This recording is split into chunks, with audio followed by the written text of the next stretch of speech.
Hey guys, thanks for joining me. Sorry I didn't give out notice. I was out driving old trucks. Didn't really. I was busy on my phone and blowing emails, and so I didn't get a chance to get it done. But it's about 8 o'clock. Hey, some people are on. Hey guys. Hey Keenan. Hey Mike. I just wanted to make sure I got my live stream up yet again, and make sure I'm taking care of that and keep things going. So, hey Doug. Um, so yeah, I just been a busy couple days harvesting corn. A local farmer needs help bringing it in from the field, and he's got a bunch of old classic trucks. And so we go out there and we harvest corn. It's kind of cool. It's kind of fun. Seeing the old classic trucks, four on the floor, two-speed transfer cases, power steering, power locks, power takeoff shafts with a hoist. So you load it up with corn, you drive it over, you pop the back up, you get the corn out, and then you have a good time and drive back and forth. That's what you do. So that was my last couple of days. Last week, if you haven't noticed, the channel blew up. Whoops. I kind of did some renditions of the new Silverado front end, which Motor One picked up on. And, I hear you guys talking about the Silverado gas mileage story. That kind of blew up as well. I'm surprised the views on the Silverado gas mileage hasn't gone more of the views on them. Because, wow. I can't explain the thinking there. I know the truck is wider. I know it's bigger, but it weighs less. And you'd think that, going back to powertrain, they would have said, hey guys, give me 1 or 2 miles per gallon better. Let's really do something here. I can't believe they released that pickup with worse fuel economy in several cases. And I neglected, it's my fault. I didn't do the 6.2 liter comparison, but when I looked at the 6.2 liter afterwards, 2018, 2019 is 1 mile per gallon difference. So not really much to talk about there. So I think I kind of got the basis of what's going on there. So, hey, Brandon, Troll Patrol.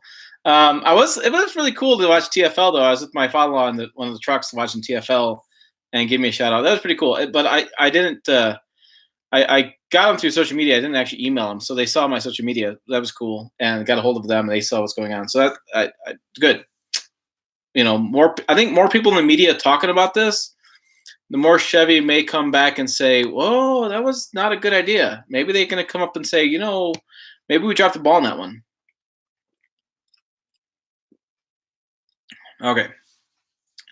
What new gas engine is coming in heavy-duty Chevy? No idea. I don't know. Hopefully it's more powerful and more fuel efficient. Yeah, I don't know. I don't know that there's I have no news yet.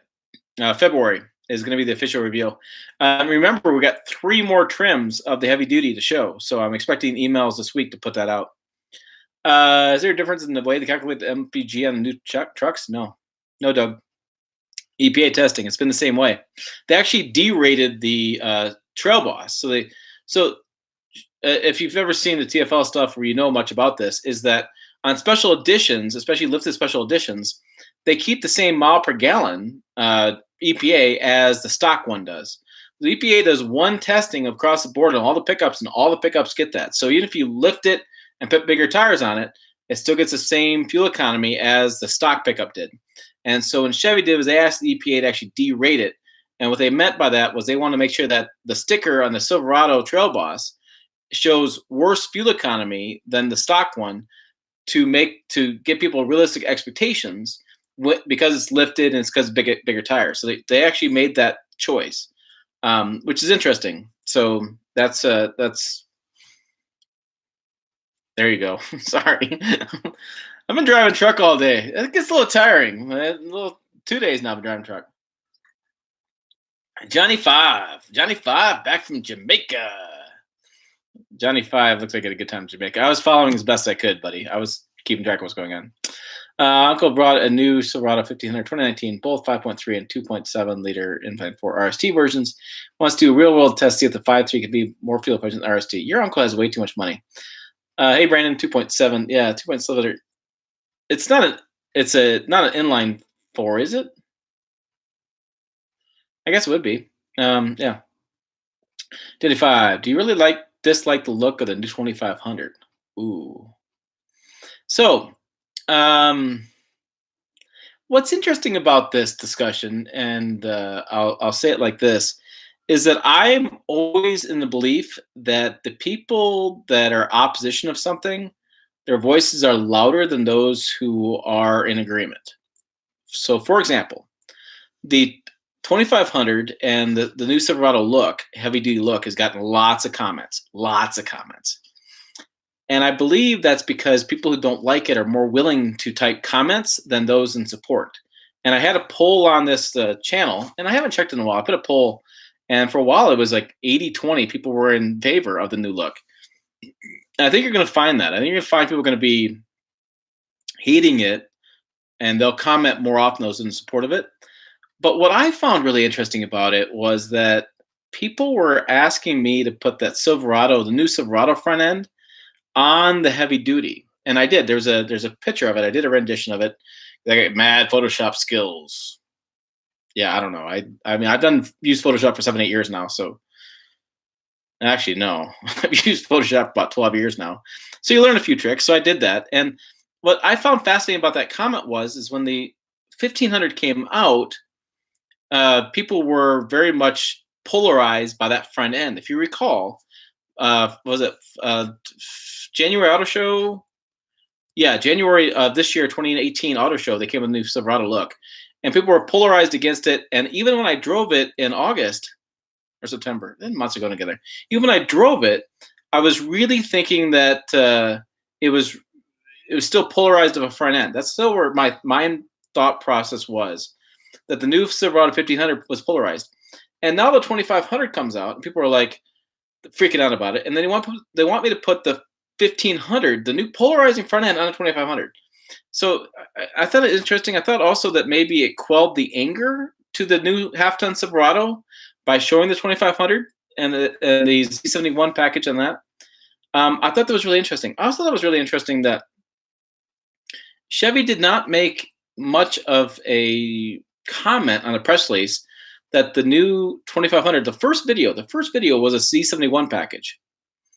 There wasn't any comment on that. It said Z71 on the grill, but I don't believe it said anything on the tailgate. I'd have to look at that again. But when they released the second one, the Silverado HD High Country, it was, this is the High Country. This is the High Country. Hey, Tim, this is the High Country.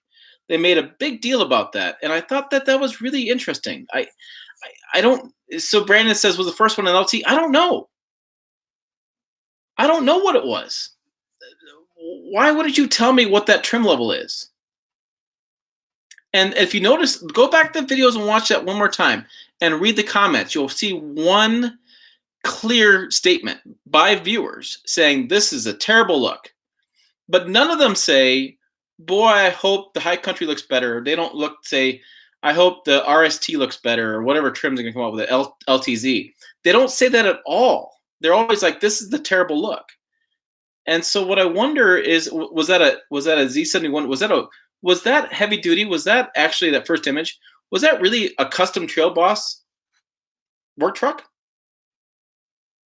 Might have been, because the work trucks in Chevy and the 1500 had Chevrolet spelled on the front. So is that a work truck version of it?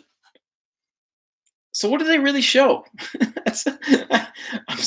I'm so confused. It's like it just, the whole thing confuses me, and I don't know. I was very clear in my video that I completely missed it. I completely missed controversy over what that heavy duty looked like, because, like Brandon, I was big about the side step. I'm such a practical guy.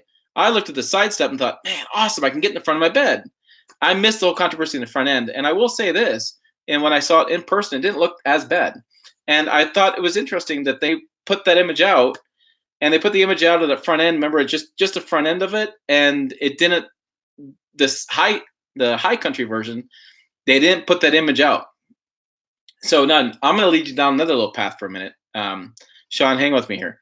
I'm going to tell you that another little path on this is that I was talking to my dad today. My dad was a longtime GM engineer and longtime guy. And then so him and I were talking about the look, because immediately he wanted to talk about it. And he actually wanted to talk about the Silverado mile per gallon numbers as well, because he was mightily disappointed. But he said to me, and this came up on the channel, he said to me, he says, what Chevy's doing with the heavy duty is they're actually doing a 1970s throwback to when Chevy was actually competing better in trucks than they were now. And his viewpoint is back in the 70s, they were toe to toe with Ford, and then they just inexplicably pulled out.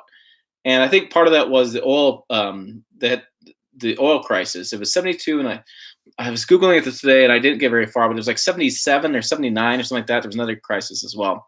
So Chevy went cars, Ford stuck with the trucks, and kind of the rest is history. And if you think about it, the Ford F Series has been the best-selling truck in the United States for the last 40 years. Well, I'm 41, and I was born in 77, so 76 is when that started. So about that time frame, Chevy started pulling back, and they got out of the medium duties. They got out of that stuff. So, anyways, where I'm going with this is I drove a Class 6 Chevy yesterday. It was a 74, 73, 74, something like that. And I took a photo of the front end because my dad swears that front end of that 70s truck is what they're trying to do heavy duty. So, I wasn't putting it in, but I can get it here. And I want you to take it in because what I tried to do was come on, phone. I tried to take the similar angle to it. And I want you to think about this and look at that. And so what I want you to see is I want you to see how big that front end looks, how strong it looks, how chiseled it looks. And then I want you to think about where that bow tie is and how much there is room below that. Now this bow tie is pretty centered. The bow tie, the heavy duty, is like one row up of the new heavy duty. And so I think it's interesting how, see those slots down below? And I'm gonna try to see those slots down below. They could be a bigger grill to this, and the bow tie could be higher up. And so if you take this and think about that all being one giant grill, that bow tie is pretty high. And I think this look is, I don't know, I think it's pretty similar. And so when you look at the cab height of that cab and you look down, it's a lot of front end with a small cab. So there you go. I don't know. It's an interesting question. All right. Real quick, Brandon, yes, they got out of medium duty in 2009. But the feeling from truck guys is that they stopped competing decades before that. That's the theory. All right. I'm sorry. I'm going to go back. What are we talking about? Sorry, Sean. We were discussing a lot of Chevy news. This channel is blown up. I'm really excited to see it. Mile per gallon and Chevy heavy duty, the look. And I was showing off some of the farm trucks I was driving. If you go to my Instagram channel, Pickup Truck Talk on Instagram and the Facebook page, and I can't share it on Twitter, and I don't like how Twitter does the Instagram sharing, but I should do it. I'm sorry. I should hook that up. Anyways, there's some photos of some old trucks I was driving, and one of them, the one that's photoed on the thumbnail on this live stream, is the International. It's really cool, International. I Googled it today. It was like a 73 1600. It's got a 304 or a 354, a 345 V8, produces 185 horsepower and then it's really weird. 185 horsepower, 195 at max, I guess. 185 horsepower, 3,800 RPMs, and 195 horsepower max, and it tows like 20,000 pounds. Its gross combined weight rating. So not tows. Gross combined weight rating is 20,000 pounds, and I'm not sure what gross vehicle weight rating is. The GVWR. I gotta look that up. But yeah, it's just incredible that the small V8 is towing that much. And it's fine. And now we have a damn 1 ton that tows 30,000 pounds, 32,000 pounds, something like that. And this Class 6 was towing that back 40 years ago. So, anyways, Chevy designers are getting fired. Wow. Chevy designers are getting the mirrors on the doors for the half ton heavy duty. I cannot get past it. So, Mike, here's a question for you. And this is kind of going through my head lately. And well, a lot of weird stuff goes through my head, so maybe it goes through your head too.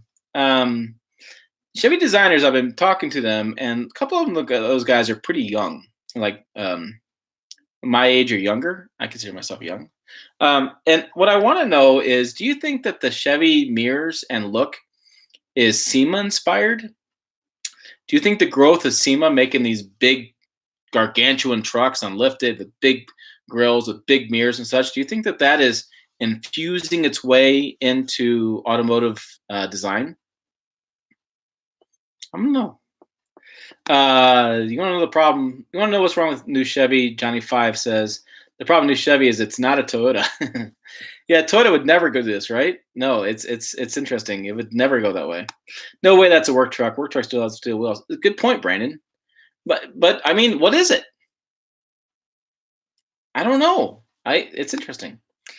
My neighbor owns one of those, but he's converted it into a pickup with a 5-speed manual with diesel. Ooh. Yeah, I'd love to have one of these and put a flatbed on it that has a take the flatbed. I'm sorry, it has the boom to it, the power takeoff, but take that and put a nice wood bed around it or something, and then use that as a car hauler. I mean, I think it's really cool, and guys do that. I think this next evolution of classic cars, by the way, too, in classic pickups, is when you go to the car show, instead of having an enclosed trailer to bring it in, you bring in your classic hauler, your classic 25, or your classic 6-ton, class 6 truck, and you haul your ride in there. I think that's pretty damn cool.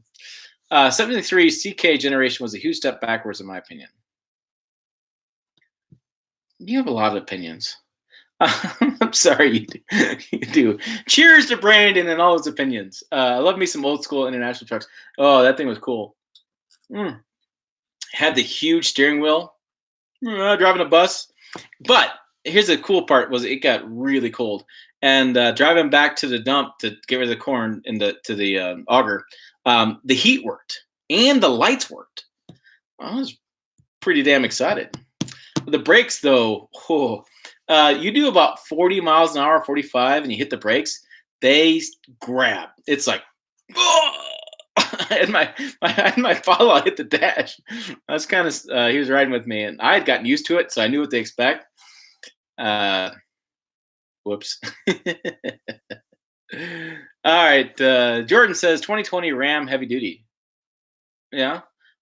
Spy photos are out on that. I think I've seen some spy photos. I haven't seen any real photos of it, but spy photos are out. I can't believe that F450 tows 35,000 pounds now. Yeah, it is crazy. And Brandon is. I meant to look this up, and you know this stuff maybe better than I do. What class is the F450? Is that a class 2? Class 3? How do they do these? I was thinking about that today. It was like, I'm driving in class 6. So what class is the F450? I watched a YouTube video today of a Chevy Cheyenne. I think it was crazy, pulling like 30,000 pounds. Not 30,000, 300,000 pounds. Is that you used 30,000, not 300,000, right? That's a lot. But have HD trucks ever looked great? I don't know. I mean, I like the Ram looking ones. Ford, I thought looked pretty good. They're pretty staunch, pretty strong. I don't know. I think they have looked. I mean, it's not great, but I think they look pretty good, in my opinion. I think they had to make the new 2500 bigger. Ford made the Super Duty a lot bigger in 2017. Yeah, they've all made them bigger. They keep making them bigger and bigger and bigger because that's customers demand bigger and bigger, bigger. I guess I don't know. I like smaller. I don't think the new Chevy look is going to go over hit and miss. I am waiting for the January sales numbers from Chevy. So I don't know. January sales numbers from Chevy. What F450 can tow 35,000 pounds? BD. SSD. I don't think he agrees. That's the best I got from that. I think so, Elliot Man. I think I always like the HD look better than the half tons. Yeah, I think it's personal opinion. I don't know. I don't know. All I know is I'm 37. I like change, and those mirrors are ugly. Even my wife, who's 4 years younger than me, first said, "What's wrong with those mirrors?" They are. Rand's been doing it for a long time. Rand's been pretty damn successful, I think. F450 pickup is class 3. F450 cab and chassis is a class 4. So I guess the truck I drove was considered a cab and chassis because the bed was aftermarket. They put the bed on. I don't know. It's an area of the business I don't know that well. I don't, but I enjoy driving them. I mean, they're fun. They're slow. First gear is hilarious. It's like, get me the second. Get me the second. Shift me, please. Shift. All right. Yeah, there we go. Yeah. 2021 Toyota Tundra. Jordan's throwing out some interesting things here. He's just throwing out models and years. The bigger question, Jordan, is will it happen? Will there be a change in 2021? I don't know. I think so. We're on what 2019 model year. That means everybody's basically mailed it in until 2021 on Toyota. They're all like, yeah, 2020 is not changing. 2019 is not changing at all. 2021. That's our final hope. I don't know. Reading Jim Lentz's comments. Jim Lentz is the CEO of North America Toyota. Recently was at a holiday party in Michigan. Things I don't get invited to because I'm in Nebraska. That's a long way. Anyways, he was stating that they are not going to get out of the car business. Even though the business is changing, there's still 1.8 million vehicles sold in that segment. And being that Toyota, Honda, and Nissan basically own that segment, he's like, we're not leaving. Which basically tells me that they're not going to do any more trucks. They're, I don't know. I think it's going to be interesting to see whether the Tacoma makes any changes, especially with the Gladiator coming on and with the Ford Ranger and the Colorado ZR2 Bison, which incidentally, Chevy screwed themselves on that. So the look of the heavy-duty look came out December 4th, and the Bison drive embargo. I'm going to say embargo here. The embargo of the heavy duty. Time out, slow down. If you don't know what embargo embargo means I can't publish things until a certain date. It's really bad, faux pas. Hand slap kind of thing, but it's not something you want to do very much because then you don't get invited because you basically not make it very fair. Anyways, here's a go. Caught you late last night for taking that. Oh, hey, later, Sean. The embargo for the heavy duty was on December 4th. The embargo for the ZR2 Bison drive is December 5th. And so what Chevy didn't anticipate was how much uproar was going to be about the heavy-duty look.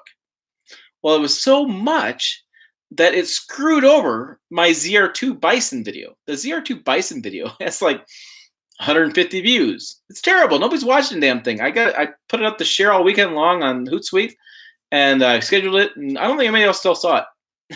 Nobody's caring. The heavy duty just completely clobbered it, which is kind of bad. Yeah. Okay, Mike wants to know. Yes, the truck you drove would consider cabin chassis. Yeah. The Chevy's 8-speed is much different. Is the Chevy 8-speed that much different than the Chevy 6-speed with the 5.3? Can you tell the difference? Yeah, it's smoother. Every time you add more gears, you make it smoother. So you're not shifting so hard, and so it's smoother power delivery. But it's a incremental increase. What it should have done is created better fuel economy. I don't know. That's what it should have done. Anyways, you can tell a difference. It is smoother and it feels more powerful because of the transmission shift points. There's your answer. The 450 pickup has a different suspension than the cabin chassis. They made the pickup a Class 3, so it could be considered a competitor to Ram GM 3500. Yeah, and I've bitched about that for a long time, Brandon. And I bitched them about that, and they just don't care. They got to be tops. They got to be tops. 2021 would make sense for the new Tundra, and I think that's when the new F50 is coming out.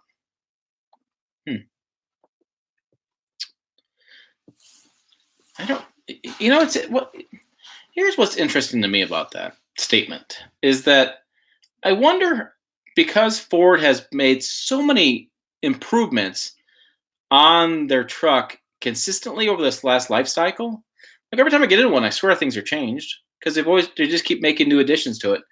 I wonder if they're even going to do anything. Like I'm getting to the point now, and maybe I'm getting just old. Well, possibly, is that I just wonder how many more features can they put in these pickups before it doesn't make any sense.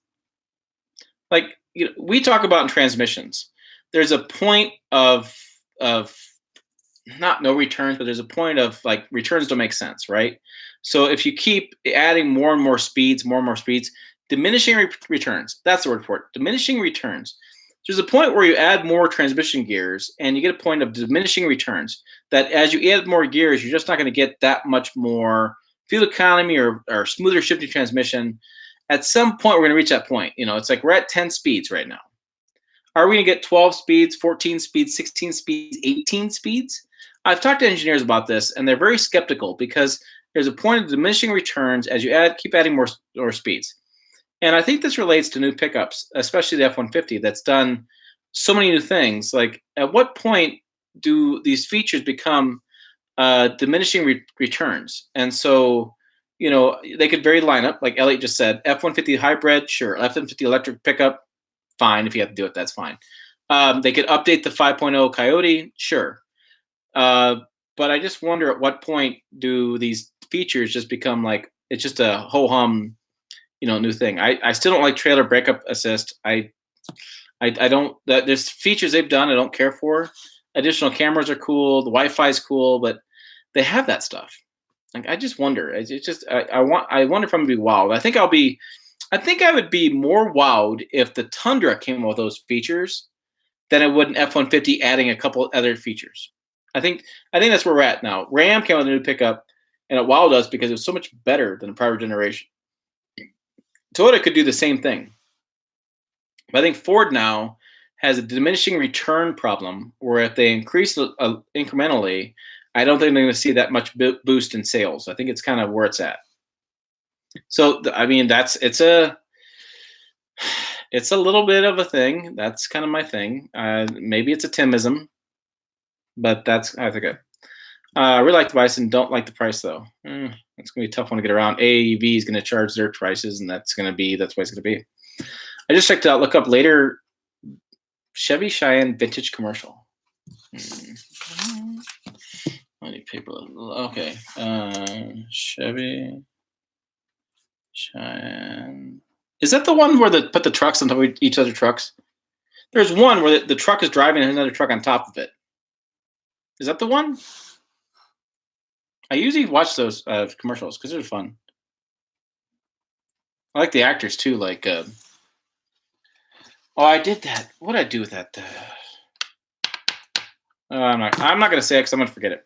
It was the Nissan Patrol, and their spokesman was Roy Rogers. Roy Rogers was a spokesman for the Nissan Patrol, and it was a really cool vintage commercial. I don't believe I put it in the video I did. The videos I did pre-February I need to redo them again. I'm not happy with the Dodge Power Wagon, Legacy Power Wagon video I did, but it's what happened back then. It's how I've gotten better. It's, make mistakes, get better. What's up, everyone? Hey, DCG. Hit me up with Jack Dana. Cheers. Ford's gone a little crazy. The price of the most expensive trucks by a lot. I think their range in prices is the lot. I mean, that's the thing, Brandon. The range in Ford pricing is extreme. I think the more speeds the transmission has, easier it is in the marketing department. Yeah, I would agree too. Oh, we have something new to talk about. They're pulling logs. I feel like I've seen this one. Is it like Alaska vibe, like log, like they cut them down, they load them up? I feel like I've seen this one. I'm gonna look it up. Yeah, towing logs, not cars. Ford, GM. I'm not sure what Jordan said there. Nissan do something about their truck sales. They were pretty bad this last month. 3,900 units, something like that. And so I didn't post the sales numbers specifically for one reason, and because the fourth quarter is not yet out for Chevy and GMC. And I could post numbers right now, but it's always like an asterisk. There's always an asterisk. Those numbers aren't out. So I'm going to wait till next month. And I'll post all the numbers for sales, and we'll talk about it. Well, trucks are expensive, Brandon. Nissan doing well, even the Cummins? No. No. I was talking to somebody the other day about it, a Ram guy, and he thought that by this time Nissan had passed Toyota Tundra, the Titan, for top sales. He just assumed. It's not even close. I mean, it's still 2-1 Tundra over Titan. And the Titan, you could argue, is more updated. There's more cab configurations, and there's two models. There's the XD and the half ton. and Tundra is still beating them. And Tundra only has the extended cab and the crew cab, and no XD, and 2 engines, right? They have a V6, don't they? The V6 and 5.7 liter. I don't drive the V6 very often, so yeah.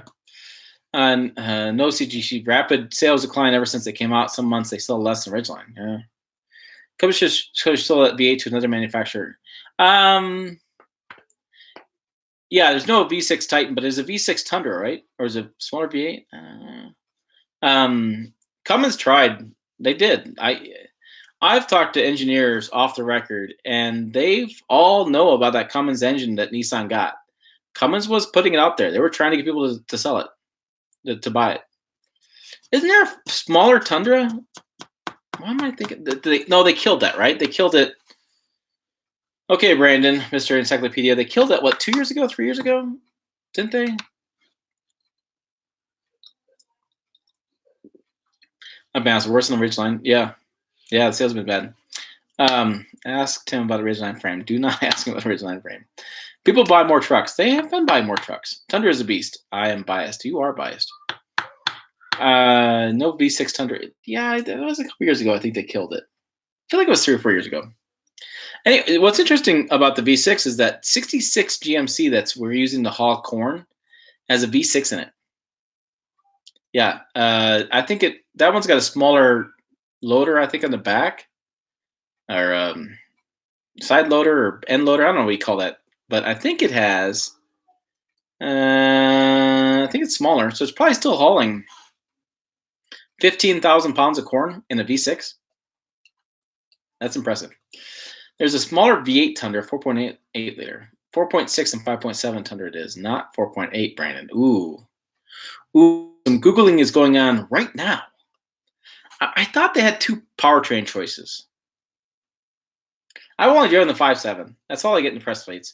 And I owned its 5.7. That's all that's all I've driven. I've never driven the smaller one. Million Mile Tundra was the smaller one. And that was the one before they switched out to the V8. The new Million Mile Tundra is the 5.7 liter. I talked to him. All right. What else do you want to talk about? In case you're wondering, I did not get invited to the Ford Ranger Drive going on in San Diego. Sorry. Won't be there. Ford and I have interesting history. I don't know what to tell you about that. Sometimes I get invited, sometimes I don't. But I'm not that concerned because it'll be in the press pretty soon, and I'll get a chance to drive it. The Titan is just an ugly body design. The Tundra has a tougher look. I love how you capitalize all Tundra and not Titan. Do you know, Mike Be the One, is that all the press releases for Nissan, they capitalize Titan in every single one. And the Tundra never gets capitalized except for the T and press releases. Did you know? No Google for me. My Tundra was 4.7. Again, I'm not a number guy. I'm a story guy. I don't know those numbers. 2021 Ram 1500 Hellcat. That's possible. I know all about Tundras. All hail the Tundra. Tim, could it be due to whiskey drinking? Possibly. Very possibly. No, it's my numbers. My numbers. I don't have enough numbers. I'm a small outlet. What's interesting though is I'm talking to somebody else in PR world, and they said what's interesting with my channel and my work, toot my own horn here, is that my work is very specialized in the truck world, and even though I'm a small outlet, I'm a niche market, I'm an outlet, and as you've seen the numbers, my numbers are growing, subs are growing, views are growing, and even though I'm a small market outlet today, I could be a big market later, or a big outlet later, and so it kind of hurts Ford, because now I don't have the experience from the engineering side. So let's say I grow and blow up in a couple of years, and I do more of the Ranger. They've lost the opportunity now to really get me the information I needed at launch that I can reference now in future models of testing with the Ranger. I don't know. It's kind of interesting. I don't know. I don't consider it a slap in the face. It's a business, Mike, in that they got a job to do. I got a job to do. Their job is based on impressions. They want to get the most impressions for their dollar. They want to invite the most people they can to get that dollar. And they just don't see me as that way. But other brands like Chevy, GMC, Toyota, I get invited to all sorts of stuff. So I just don't. I see it as this is a business, relationship business, and I just don't have it with them. And that's just the way it is. I'm not going to bash them though. They made their choice. Well, I do think it's interesting when you look at the people they do invite and the covers they get. I don't know. I don't know. It's interesting. Jordan talked about the TRX. Yeah, what are you going to call that? You going to call it a Hellcat or TRX? That's an interesting question. He couldn't pass the breathalyzer test. I do not drink until after the event's over or in the evenings. And I'm not an all-day drinker. Not an alcoholic. I did not, but I own a Tundra. Tim, I think you should try to steal some subscribers from TFL. No, I'm not. I appreciate the work TFL does. I'm not going to bash them. 2021 Ram Heavy Duty 7.0 liter V8. That has been talked about. It has been talked about. I don't know that it's. That's a lot of engine. That's a lot of engine. For what? It's a dick measuring contest with that damn thing. I don't know. I don't know why. That's my question. The 1 ton tows 30-some thousand pounds. I've towed a little bit over 30,000 pounds with a 1 ton. I had the F350. If you watch the video, I towed a bunch of hay. We're still arguing about what total weight was. I think it's around 30,000 pounds or more. I think I may have been overloaded. Brandon and I have had some discussions about it. I'm close to that number. I'm close to towing that 30,000 pound number. I will tell you, what the hell? There's no damn reason for a 1 ton to tow more than that. So if you do the 7-liter V8 in the Ram heavy duty, why? Why would you get that number? I don't know anybody towing that much. I get off my soapbox. I think TRX confirmed for years now. It was confirmed. The question is, Sergio dying, does that change things? God rest his soul. Good guy. That can change. Psst, TFL. Psst. Yeah, well. Tim, the first step to admit you have a problem. I don't have a problem. I have many problems. I'm good at drinking. That's not a problem. Total weight was around 24,000. I don't know if it was, Brandon. You and I have gone over this a couple times. Anyways, Brandon, you will agree. It was a lot of weight. It really was. Sounds like they don't invite you because you give your honest opinion. Ooh. Yeah, that's got me in trouble before. Watch my Instagram and such. See how many Nissan invites I've been on lately. Whoops. I could have been nicer the way I said that, but yeah, kind of screwed that one up. My defense, I was being honest. I'm pretty black and white on stuff. There's things I like and there's things I don't like. And I may miss a lot of stuff, like the front design, the heavy duty. I completely missed the controversy over that. Although I was on Johnny on the point on getting that Johnny on the spot and getting that video up. I do happen to say things I don't like, and a lot of stuff that I don't care for. And I'm not afraid to say it. So yeah. Yes, we're here for as I sip my drink. All right, here we go. Jordan's fun. This is fun. It's like a trivia. It's like I'm gonna throw this bone out and here you're gonna respond to it. 2020 Ram heavy duty 6.7 liter. What's it have now? 6.7 is what it has, right?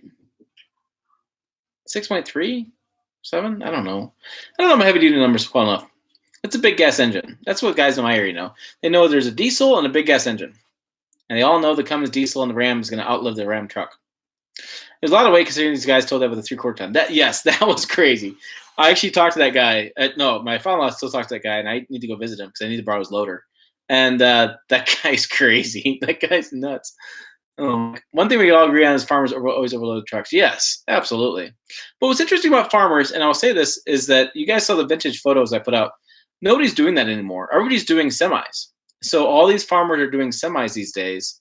And so I think you can agree that the days of farmers overloading their trucks are maybe far away and going away. They're all using semis. There's a lot of semis around this area. A lot. Jordan do all the comments. I just naming a future truck. Yeah, it is interesting. He did it again. 2021 6.4 liter V8, never gonna happen.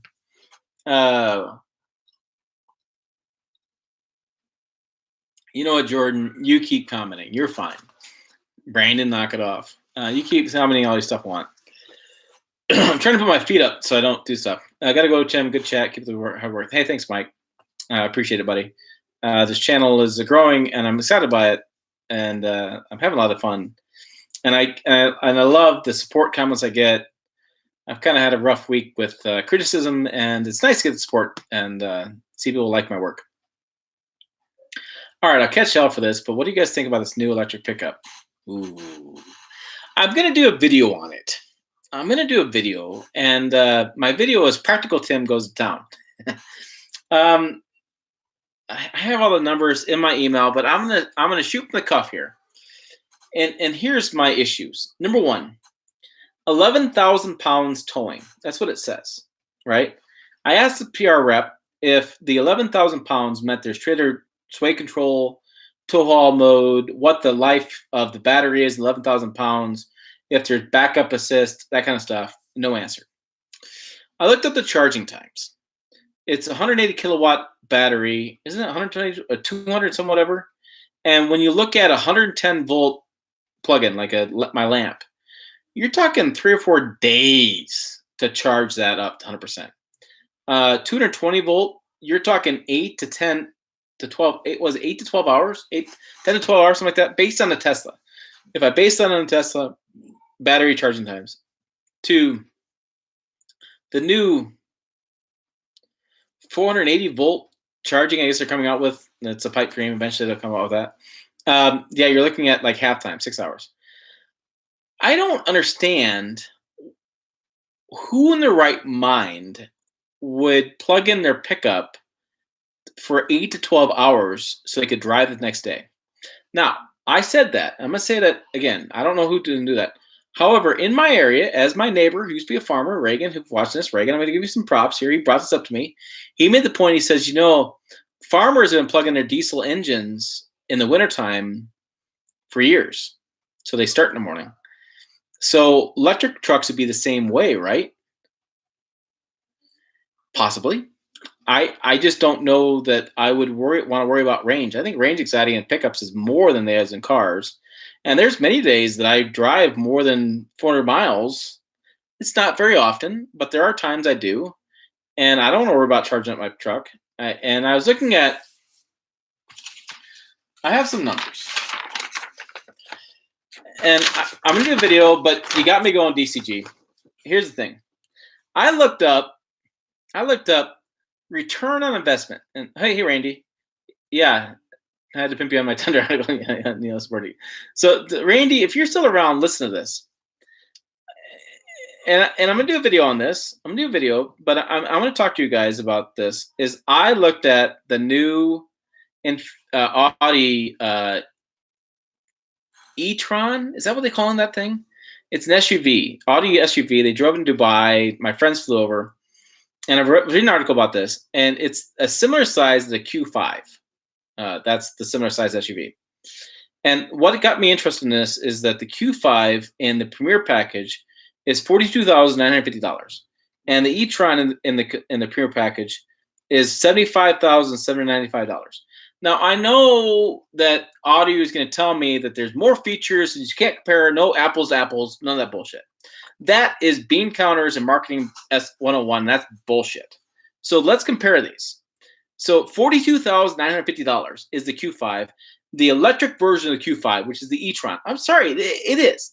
It is. It's a 2 inches smaller than the Q7 and 2 inches, whatever, bullshit. It's the same size as the Q5. It's $32,845 more for the electric SUV. It is.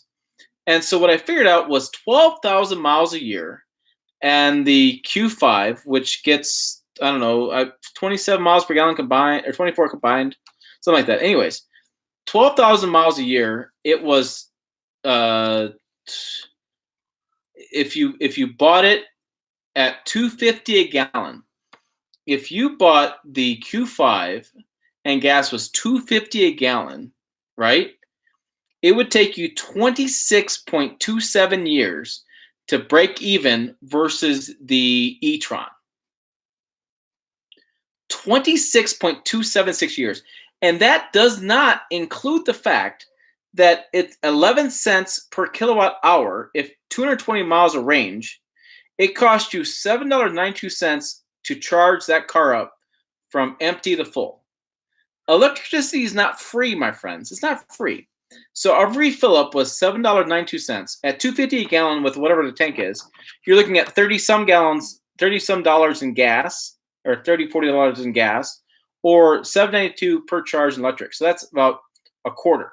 But you're still costing yourself money. And I don't care about overnight rates and they're cheaper and whatever. Come on, 11 cents kilowatt per hour. So I did the math and I figured it all the way out. My handwriting is terrible, but anyways, figure this all the way out. I'm coming back to your comments. Stay with me for a minute. Stay with me.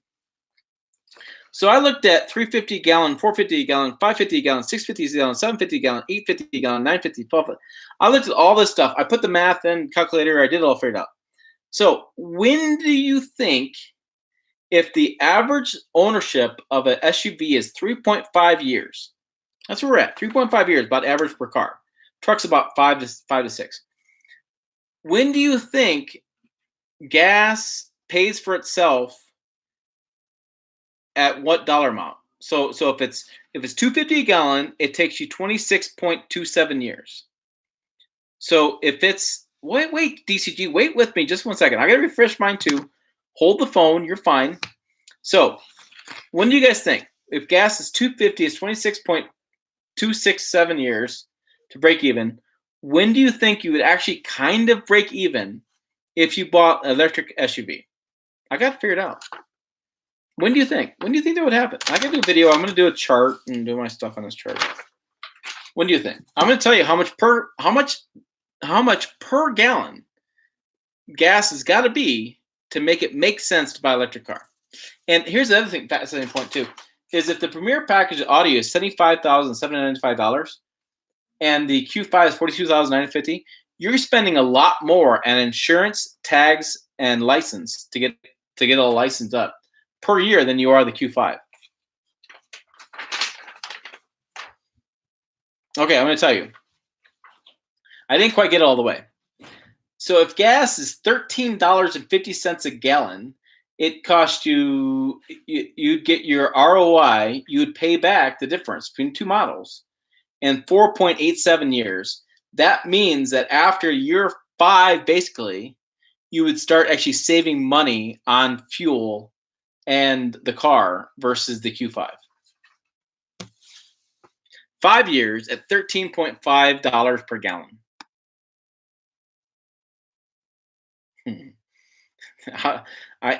I'm all about saving the environment. I hunt. I want to see animals. I want to see clean air. I want to see clean streams.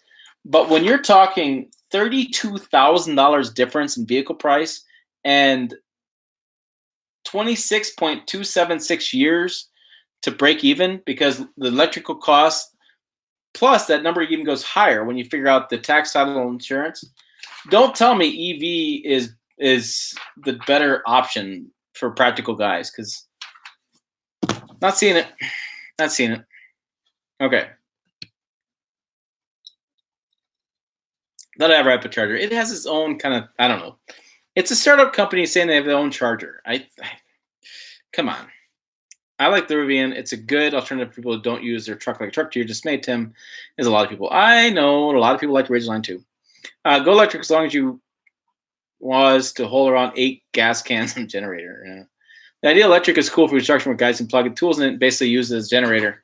None of those guys would be home 14 hours a day, though. No, they would not. And I would tell you, it doesn't work that well. I did the Honda Ridgeline. I plugged it in with my Sawzall, and it's not that great. Most guys are using a generator at the job site anyways, or they're using batteries. That's the thing I don't understand. Have you been to a job site lately? Go to a job site and go look around. And I've been. People are plugging in their batteries to charge. They're not plugging in their tools. Like you're using a cordless drill. What do you charge? What are you plugging in? If you're gonna plug in anything, you're gonna plug it into a generator. I don't know why you would think you'd want to plug in your truck to something. I can see a rancher in the middle of a field takes his saw and wants to cut like a post or something, but you're gonna take your cordless drill. Like the guys I know were all cordless. My neighbor, ex rancher, ex farmer, he's got whole shelves of cordless tools. He's not using electric. You're not using power. He's not going to plug into his truck. He's using cordless tools. Okay, Elliot. As most people daily their trucks, never tow or haul with them. Sort of replacement minivans for the big three besides the business ago. Yeah, I own my truck. I very rarely towed or hauled with it. It was my pickup or a minivan. Wasn't a tough choice, Elliot. Tesla claims they can have rapid charge too.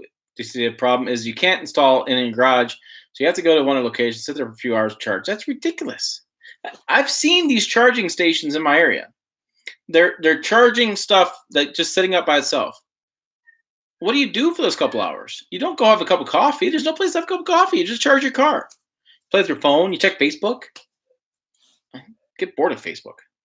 Yeah, that's true, Brandon. But this truck is targeted to weekend warriors and soccer dads. Yeah, it's not really. It's a city truck that's getting out there. Well, the other thing I don't like about it was the exhaust note.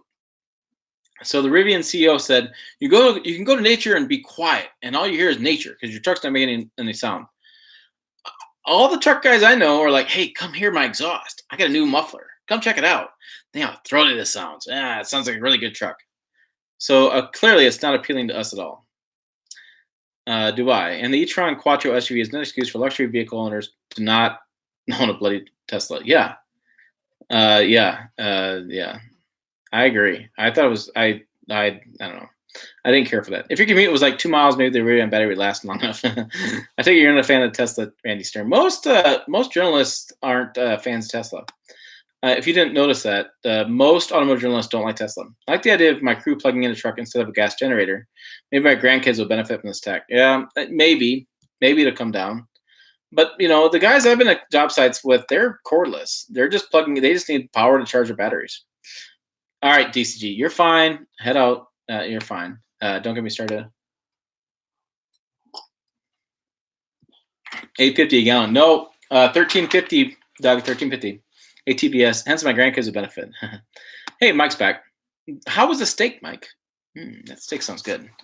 I work at job sites every day, Tim. So that's a serious question. We use lots of corded tools at work, Tim. Not every tool has a good cordless option. I see only cordless. I've been doing my truck, and I've been using corded, and I've been using air tools, and I've been using cordless. But all right, Brandon, here we go. Serious drywallers run corded tools for weight benefit to hang more sheets. Okay, all right. I'm wrong then. I think there's a lot of cordless. Maybe it's house people building houses. I see a lot of I don't know. Interesting. You watch that Rivian truck video on their employees and how they are saving the planet. They're a bunch of wimpy mono boys that think that they want that crap. Yeah, I think it's interesting in that the people that they're going to market that truck to are the Prius owners who don't want pickups anyways. They see them as a gas guzzling monstrosities. So who are they marketing the truck to? I don't get that one. You guys use corded drywall routers and screwdrivers. Cordless is great for small jobs. Huh. Okay, fine, I'm wrong. I just don't see it. Would you use one plug though versus a gas generator? So the Rivian has like what, one plug? 2 plugs? Right? But generators have multiple plugs. You can put a power strip up, right? Am I wrong on this? Maybe I am. I've been wrong a lot. Cordless tools are very popular, but there's still a lot of benefits to corded. I buy out. I had to speak right. If I want a saw, I try to buy corded because corded saws use so much power and they're stronger, in my opinion. If I want to drill a screwdriver, I use cordless because it doesn't matter to me. Plus, the impact drivers from DeWalt are pretty damn powerful. If my grinder, I have a 4.5-inch angle grinder. That's corded because I want the power. I want to buy a 3-inch corded cutoff tool because I'm sick of pneumatic cutoff tools. I get tired of the long cord. I would take a cordless one too if I could find a cordless option, and a cutoff wheel. Anyways, that's been my opinion. Circular saws are corded because it's more powerful, in my opinion. Cordless tools are very popular, still have benefits, cost for one time. Yes, you're right. Okay, I'm fine. I was hoping I'd be right. So I think if you plug in, I think this is the challenge, right?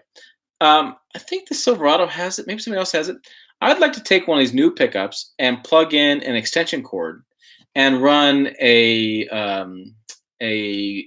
saw. I could run my compound miter saw. I could run my